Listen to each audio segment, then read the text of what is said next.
નમસ્કાર, આપ જોઈ રહ્યા છો સ્પેશિયલ રિપોર્ટ. આપની સાથે હું છું ઝરણા. દેશ કોરોના કાળમાંથી પસાર થઈ રહ્યો છે અને લોકો માટે આ ખૂબ જ મુશ્કેલ સમય છે. ત્યારે આવી સ્થિતિમાં બહાર નીકળવું યોગ્ય નથી. તેમ છતાં અમારો પ્રયાસ છે કે અમે દેશની અલગ અલગ સંસ્કૃતિ, ઘટનાઓ, વાર્તાઓ અને પૌરાણિક કથાઓ વિશે તમને અવગત કરાવીએ. આવી કથાઓમાં થોડીક વાસ્તવિકતા છે અને થોડીક ભ્રમણાઓ પણ છે. આજની વાત છે છત્તીસગઢના જંગલમાં આવેલી એવી જગ્યાની જેનો ઉલ્લેખ શિવ પુરાણ સહિત અનેક ગ્રંથોમાં થયો છે, જેનો સીધો સંબંધ ભગવાન શ્રી કૃષ્ણ સાથે છે. અને તે જગ્યાને લઈને દાવો કરાઈ રહ્યો છે કે ત્યાં આજે પણ એવી ઘટનાઓ બની રહી છે જેના પર વિશ્વાસ કરવો ખૂબ જ મુશ્કેલ છે. ત્યારે એવી જ એક જગ્યા વિશે સ્પેશિયલ રિપોર્ટમાં જોઈએ. રાક્ષસની તુલા. છત્તીસગઢના દંડકારણ્યના જંગલોમાં આવેલી છે એક પૌરાણિક ગુફા, જ્યાં આજે પણ અદ્વિતીય ઘટના બને છે. ત્યાં રહેતા આદિવાસી લોકોમાં માન્યતા છે કે આજે પણ ત્યાં ગુફામાં એક રાક્ષસ આવે છે અને અડધી રાત્રે ભગવાન શિવની પૂજા કરે છે. નથી જગ્યા વિશેની કોઈ જાણ કે નથી રસ્તાની કોઈ ખબર. બસ નીકળી પડ્યા છીએ એક એવી કહાની વિશે જાણવા જે પુરાણોના પત્તા પર લખી છે અને જે આ ગાઢ જંગલમાં આજે પણ જીવિત છે. यहाँ नदी पार करने की व्यवस्था हमें नहीं दिखाई दे रही है, जिसके चलते हुए अब हमें ये नदी तैरकर ही पार करनी होगी.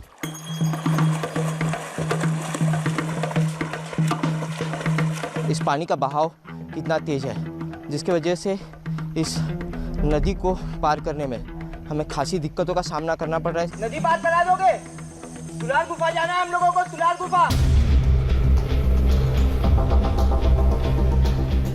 લોકગાથા એવી અમે પણ સાંભળી છે અને તમે પણ સાંભળી છે, પરંતુ આજ સુધી માત્ર દેશના ગણતરીના આદિવાસીઓ જ જોઈ છે. दूर दूर तक तुलार गुफा का कोई अता पता नहीं दिखाई दे रहा है. આપણે જવાનું છે દંડકારણ્યના એવા ગાઢ જંગલમાં, જ્યાં ડગલે ને પગલે મુશ્કેલી ઊભી છે અને એક નાનકડી ભૂલ પણ જિંદગી માટે જોખમ બની શકે છે. અમારું લક્ષ્ય છે આ જંગલમાં છુપાયેલી એક ગુફા. એ ગુફામાં છે એક શિવલિંગ અને શિવલિંગ પર અડધી રાત્રે મળે છે એક પૌરાણિક ગાથાની નિશાની. मौत का डर क्या होता है, आज तुलार के इस रहस्य के सफर में पता चला है. भालू की आवाज आ रही है और यह सुनते ही हमने तुरंत ही आग जला ली. જેટલો રોમાંચિત આ પ્રવાસ હશે તેનાથી પણ વધારે અદ્વિતીય હશે એ તુલાર ગુફાની જગ્યા, કારણ કે અમે સાક્ષી બનવા જઈ રહ્યા છીએ એક એવી ઘટનાના જે આ પહેલા અમે ક્યારેય નથી જોઈ, પરંતુ તે જંગલના આદિવાસી તેને રોજ જુએ છે. खुद की आंखों पर यकीन करना नामुमकिन है. તો હવે તૈયાર થઈ જાઓ. આ સફરનો દરેક પડાવ, ગાથાનું દરેક પાત્ર અને ચમત્કારનો દરેક દાવો આજે તમારી આંખો સામે હશે.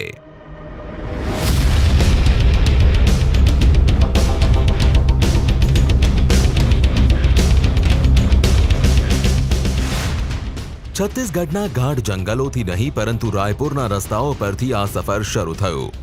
અમારે પહોંચવાનું હતું રાયપુરથી 1000 કિલોમીટર દૂર આવેલા બીજાપુરની તુલાર ગુફા સુધી. તુલાર ગુફા જતા પહેલા અમે બાણાસુર વિશે જાણકારી મેળવી હતી. કહેવાય છે કે શિવના એક વરદાનના કારણે બાણાસુરના 1000 હાથ હતા અને દરેક હાથમાં અપરંપાર શક્તિ હતી. તાકાતના ઘમંડમાં ચૂર થયેલા બાણાસુરે ભગવાન શ્રી કૃષ્ણ સામે યુદ્ધ શરૂ કરી દીધું. तुम्हारे अहंकार का विनाश तुम्हारी प्रतीक्षा कर रहा है.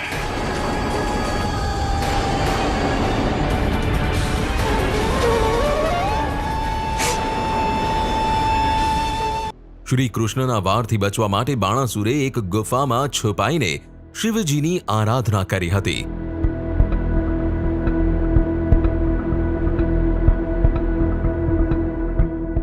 જે બાદ શિવજી પ્રગટ થયા અને બાણાસુરને ભગવાન શ્રી કૃષ્ણના કેર સામે બચાવ્યો હતો.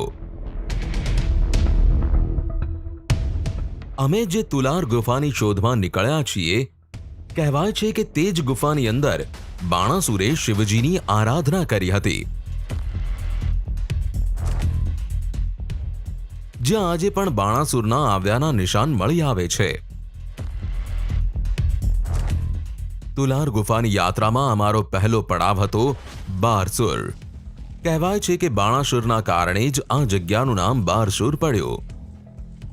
ગાથા પ્રમાણે દ્વાપર યુગમાં આ આખો જ વિસ્તાર બાણાસુરનું રાજ્ય શોણિતપુરનો ભાગ હતો.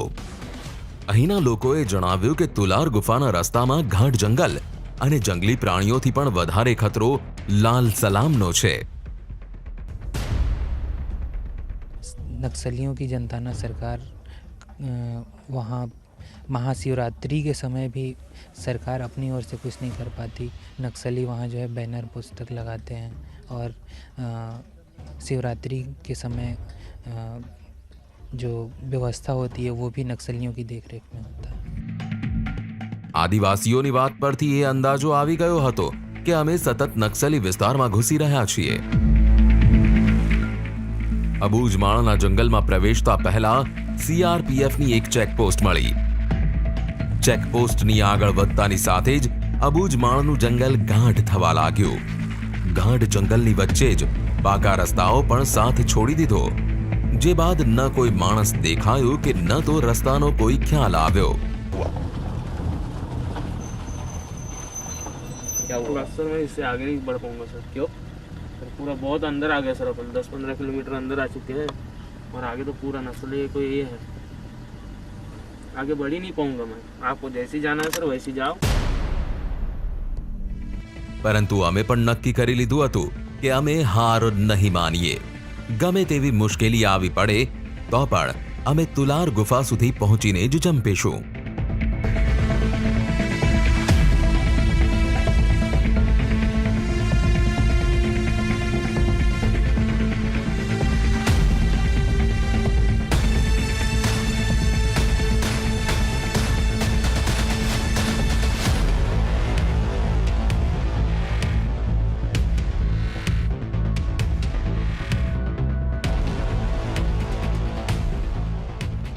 નક્સલીઓના ડરથી ડ્રાઈવરે આગળ જવાની ચોખ્ખી ના પાડી દીધી. પછી અમારે પગપાળા જ આગળ જવું પડ્યું. પગપાળા ચાલવાનું તો અમે નક્કી કરી લીધું હતું, પરંતુ મોટી મુશ્કેલી તો આ ઇન્દ્રાવતીને પાર કરવામાં હતી.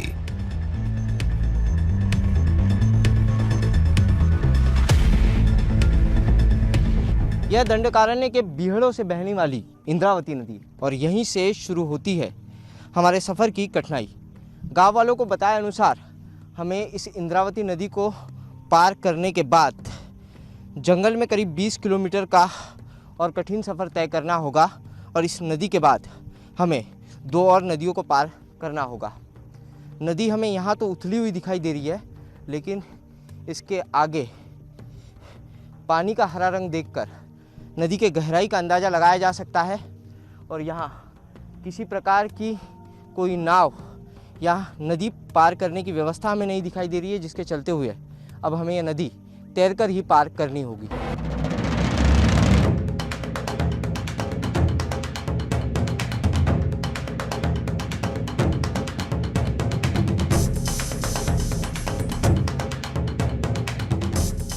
તુલાર ગુફા તરફ જવાનો કોઈ નક્કી રસ્તો નથી.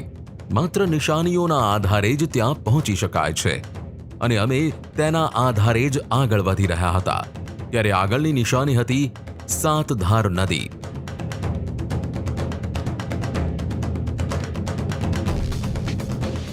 નદી ઊંડી તો નહોતી, પણ તેને પાર કરવી પણ એટલી સરળ ન હતી. ઘણી મહેનત પછી નદી તો પાર કરી લીધી, ત્યારે હાલ તો સૂર્યાસ્ત થતા પહેલા ત્રીજી નદી પાર કરવી ખૂબ જ જરૂરી હતી. રાત થયા પહેલા કોઈ સુરક્ષિત જગ્યાએ પહોંચવું જરૂરી હતું, પરંતુ હાલ તો જંગલમાં છવાયેલું અંધારું જ અમારા માટે મુશ્કેલી ઊભું કરી રહ્યું હતું. રાતના અંધારામાં અબુજમાળના જંગલનો રસ્તો ભૂલ ભૂલામણી બની ગયો હતો.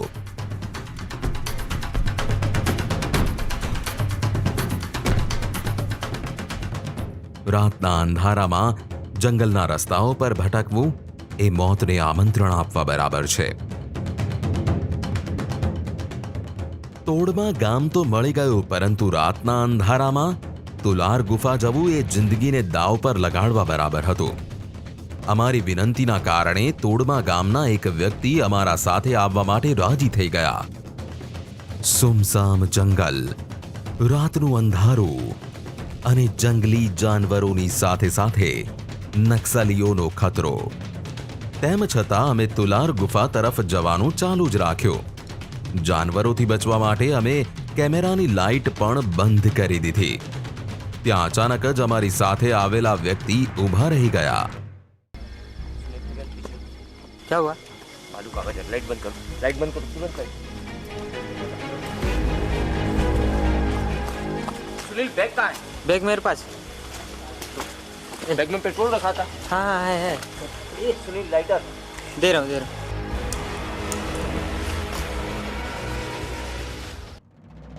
આગ સળગાવવાથી અમારો જીવ તો બચી ગયો, પરંતુ મોતને સામે જોઈને અમે અમારો આગળનો પ્લાન બદલી નાખ્યો.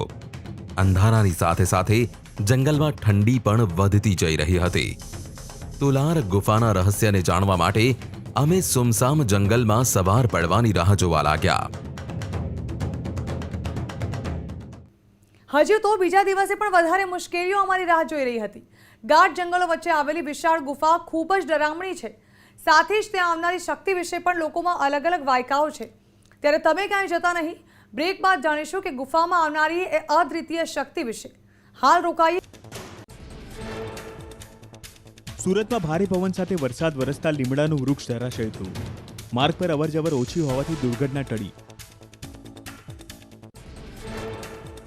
રાજ્યના હવામાન વિભાગ દ્વારા આગામી સમયમાં દક્ષિણ ગુજરાત સહિત વલસાડ જિલ્લામાં ભારેથી અતિભારે વરસાદની આગાહી આપવામાં આવી છે. આમ ભારે વરસાદની આગાહીને પગલે વલસાડ જિલ્લા વહીવટીતંત્ર સજ્જ થઈ ગયું છે. સમગ્ર ગુજરાતને ચોમાસાએ કવર કર્યું. સમગ્ર રાજ્યમાં ચોમાસાનો વરસાદ વરસ્યો. રવિવારે કેટલાક સ્થળે ભારેથી અતિભારે વરસાદની આગાહી. 50 થી 60 કિલોમીટર પ્રતિ કલાકે પવન ફૂંકાઈ શકે. જામનગર, દેવભૂમિ, દ્વારકામાં 2 દિવસ ભારે વરસાદ પડી શકે. અન્ય વિસ્તારોમાં છૂટો છવાયો વરસાદ થઈ શકે. માછીમારોને દરિયો ન ખેડવા તાકીદ. કચ્છના અંજારમાં 4 ઇંચ વરસાદ ખાબક્યો. સાંબેલાધાર પડેલા વરસાદને પગલે અંજારમાં પાણી ભરાઈ ગયું. રતનાલ, પદ્ધર, મુમુઆરા વિસ્તારમાં વરસાદી માહોલ. સાબરકાંઠાના વડાલીમાં 24 કલાકમાં 6 ઇંચ વરસાદ વરસ્યો.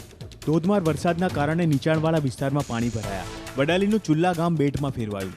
મેઘરાજાના ભવ્ય આગમન સાથે જ સમગ્ર વિસ્તારમાં જળબંબાકારની સ્થિતિ સર્જાઈ. અમરેલીના બાબરામાં ગામોમાં 2.5 થી 3 ઇંચ વરસાદ ખાબક્યો. રાણપરા, નડાડા, ફુલઝર, મોટા દેવાળિયામાં ભારે વરસાદ પડ્યો. માલવાહક જીપ પણ પાણીના પ્રવાહમાં તણાઈ. દેવભૂમિ, દ્વારકા જિલ્લાના ભાણવડ શહેર અને ગ્રામ્ય વિસ્તારમાં વરસાદ. શહેરમાં વરસાદથી રસ્તામાં પાણી ભરાયા. ભારે ઉકળાટ બાદ વરસાદથી વાતાવરણમાં ઠંડક પ્રસરી. ખંભાળિયામાં મેઘરાજાની તોફાની બેટિંગ. ગણતરીના કલાકોમાં ખાબક્યો 5 ઇંચ વરસાદ. ખંભાળિયાના ભગવતી ગ્રાઉન્ડમાં આવેલા મંડપ ડેકોરેશનના ગોડાઉનમાં પાણી ભરાયા. ગોડાઉનમાં પડેલો માલ સામાન પાણીમાં ગરકાવ થયો. પોરબંદર જિલ્લામાં ધોધમાર વરસાદ. વાવણીલાયક વરસાદથી ખેડૂતોમાં ખુશી. રાજ્યમાં હજુ વરસાદી માહોલ રહેવાની આગાહી. ગીર સોમનાથમાં વરસાદી માહોલ. સૂત્રાપાડા, પ્રશ્નાવાડા, લોઢવા સહિતના પંથકમાં વરસાદી ઝાપટું. ભારે ગરમીના બફારા બાદ અચાનક વરસાદ આવતા વાતાવરણમાં પ્રસરી ઠંડક. ગીર સોમનાથમાં વેરાવળ, તાલાળા, સૂત્રાપાડા, કોડીનારમાં વરસાદ. ગીર જંગલ આસપાસના વિસ્તારોમાં ધીમી ધારે સિઝનનો પહેલો વરસાદ. લોકોને ગરમીથી મળ્યો છુટકારો. ગોંડલ શહેરમાં ભારે વરસાદને લઈ અંડરબ્રિજમાં પાણી ભરાયા. અંડરબ્રિજની આસપાસ અને સોસાયટીઓના રહીશોને ભારે હાલાકી. વાહન ચાલકો અને રાહદારીઓ જીવના જોખમે થાય છે પસાર.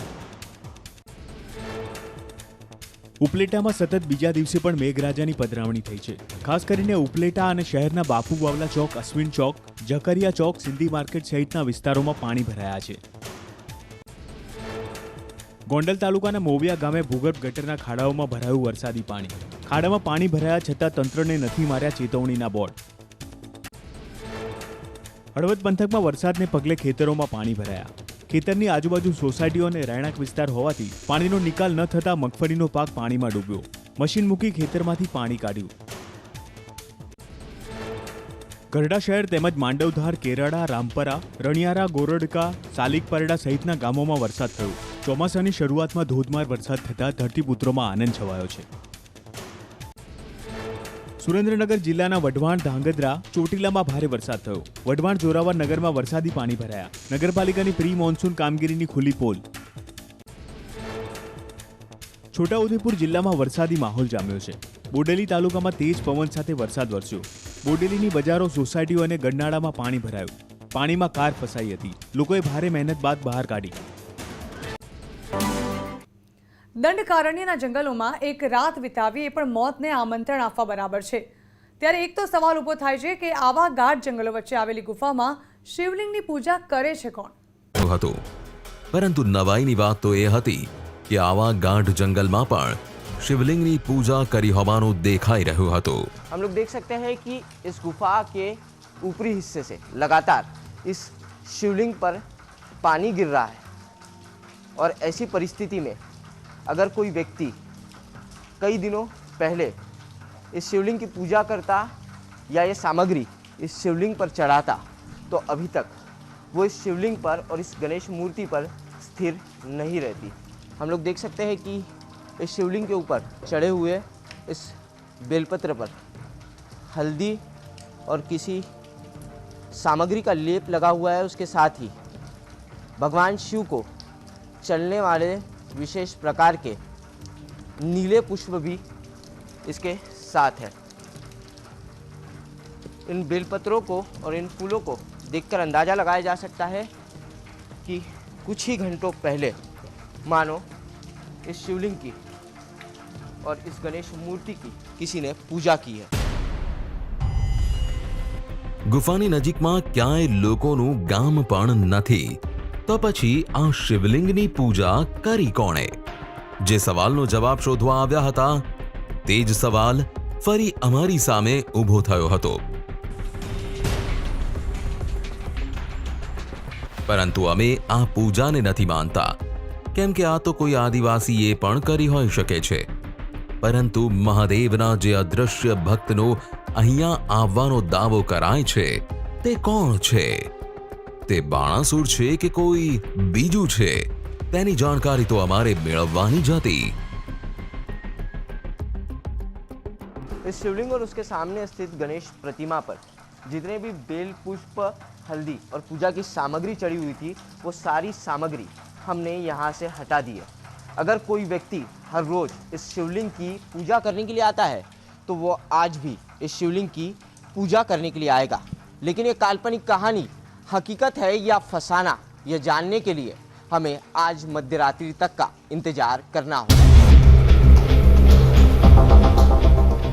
ગુફાની અંદર શિવલિંગની આજુબાજુ પાણીના કારણે ત્યાં કેમેરા લગાવવા અશક્ય હતા. સતત ટપકતા પાણીના કારણે ગુફામાં બેસી શકાય તેવી જગ્યા પણ નહોતી, જેથી ગુફાની બહાર બેસીને જ રાહ જોવા સિવાય અમારી પાસે બીજો કોઈ રસ્તો નહોતો. રાત થતાની સાથે જ અમારી શોધખોળ શરૂ થઈ ગઈ. ગુફાની વધુ અંદર જઈને ખતરાને આમંત્રણ આપવાના બદલે અમે ગુફાની સામે જ બેસી ગયા. अनोखी काल्पनिक कहानी से जुड़ी हुई ये तुलार गुफा करीब 70 फीट तक लंबी है. यहाँ से थोड़ी आगे एक बहुत ही छोटा सा और सकरा सा रास्ता अंदर निकलता है. लेकिन हमारे पास सुरक्षा के कोई तकनीकी उपकरण नहीं है और हमें नहीं पता कि अंदर कौन सा अनजान खतरा मौजूद है. और इस गुफा के अंदर चमगादड़ों की यह मौजूदगी उस अनजाने खतरे के निशान की तरफ साफ इशारा कर रही है. इसलिए हम इस तुलार गुफा में सिर्फ शिवलिंग के आसपास ही रहेंगे और अंदर जाने का प्रयास नहीं करेंगे. અમે નક્કી કર્યું હતું કે ગમે તે થાય અમે અહીંયાથી ઊભા તો નહીં જ થઈએ. અમારી નજર સતત ગુફા તરફ જ હતી. जिस रहस्य तक आपको पहुंचाने के लिए पिछले 2 दिनों से मौत के डर को पीछे छोड़कर हम इस जंगल में टिके हुए हैं, उस रहस्य तक आपको पहुंचाने का समय नज़दीक आ गया है. इस वक्त रात के 10 बज रहे हैं और इस तुलार गुफा के शिवलिंग और राक्षस राजा बाणासुर के बीच का रहस्य जानने के लिए हमें महज 2 घंटे का इंतजार करना होगा।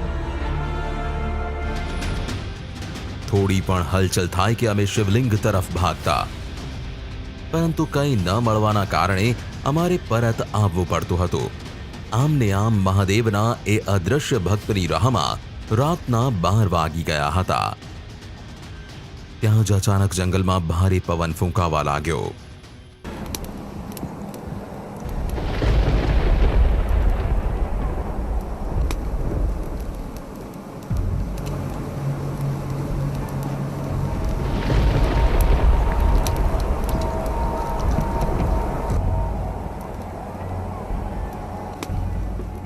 अचानक से इस जंगल में तेज हवाएं बढ़ गई है और पता नहीं ये हवाएं कहाँ से आ रही है। अभी तक ये जंगल पूरा शांत था, मध्यरात्रि का वक्त हो रहा है और उससे पहले ठीक ये जो हवाएं हैं ये अचानक से तेज हो गई है। હવાના કારણે નીકળેલા ધુમાડાએ થોડીવાર માટે અમારા ધ્યાનને ભટકાવી દીધું। ત્યાં જ કેમેરામેને બૂમ પાડી। सर से सर गुफा की तरफ कुछ परछाई दिखाई दी। હાથમાં લાઇટ લઈને અમે શિવલિંગ તરફ ભાગ્યા। ગુફામાં અમે જે શિવલિંગને સાફ કરી દીધું હતું તેના પર ફરીથી પૂજાની સામગ્રી આવી ગઈ હતી। આ દ્રશ્ય કોઈને પણ અચંબામાં મૂકી શકે છે।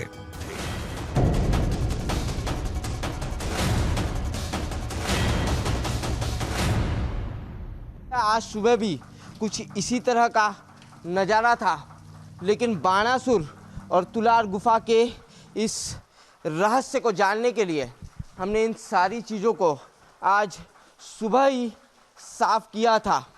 उसके बाद न तो कोई इंसान इस गुफा के अंदर आया है और न कोई परिंदा। मध्यरात्रि का वक्त है, 12:10 इस वक्त हो रहे हैं और उस वक्त का ये नज़ारा है। પરંતુ અમને ખબર છે કે રાતના સમયમાં ગુફાની અંદર કોઈ નથી આવ્યો। જંગલમાં હવા ફૂંકાવી એક સામાન્ય વાત છે। વૃક્ષોના કારણે પડછાયો દેખાયો હોય એવું પણ બની શકે, પરંતુ સવાલ એ ઊભો થાય છે કે પ્રતિમા પર આ હળદર જેવો પદાર્થ આવ્યો ક્યાંથી?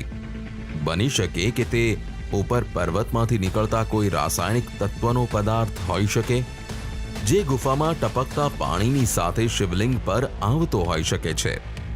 જ્યારે માણસનું મગજ પ્રકૃતિના રહસ્યને સમજી ન શકે ત્યારે હંમેશા તેને ચમત્કારનું નામ આપી દેવામાં આવે છે। તુલાર ગુફાની ઘટના પણ કંઈક એવી જ હતી। એ ગુફામાં જે કંઈ પણ થયું તે કેવી રીતે થયું, કેમ થયું તેને લઈને આજ સુધી કોઈ પણ કંઈ પણ જાણી શક્યું નથી। ત્યારે ગાઢ જંગલની અંદર આવેલી આ તુલાર ગુફાનું રહસ્ય આજે પણ અકબંધ છે। માનો તો અદ્વૈત શક્તિ હોઈ શકે છે, ન તો માત્ર અંધશ્રદ્ધા કહેવાય। ત્યારે આદિવાસીઓ આ ગુફાને લઈને ક્યારેય સવાલ નથી પૂછતા, ફક્ત વિશ્વાસ કરે છે, પરંતુ વિજ્ઞાન દરેક ઘટનાનો જવાબ માંગે છે। અમારી આ કહાની પણ કંઈક એવી જ છે। આસ્થાની નજરે જોશો તો તમારા મનમાં કોઈ સવાલ નહીં હોય, પરંતુ વિજ્ઞાનની નજરથી જોશો તો કોઈને કોઈ જવાબ મળશે। સ્પેશિયલ રિપોર્ટ અહીં સમાપ્ત કરીશું અને વધુ સમાચારો માટે આપ જોતા રહો ન્યૂઝ 18 ગુજરાતી।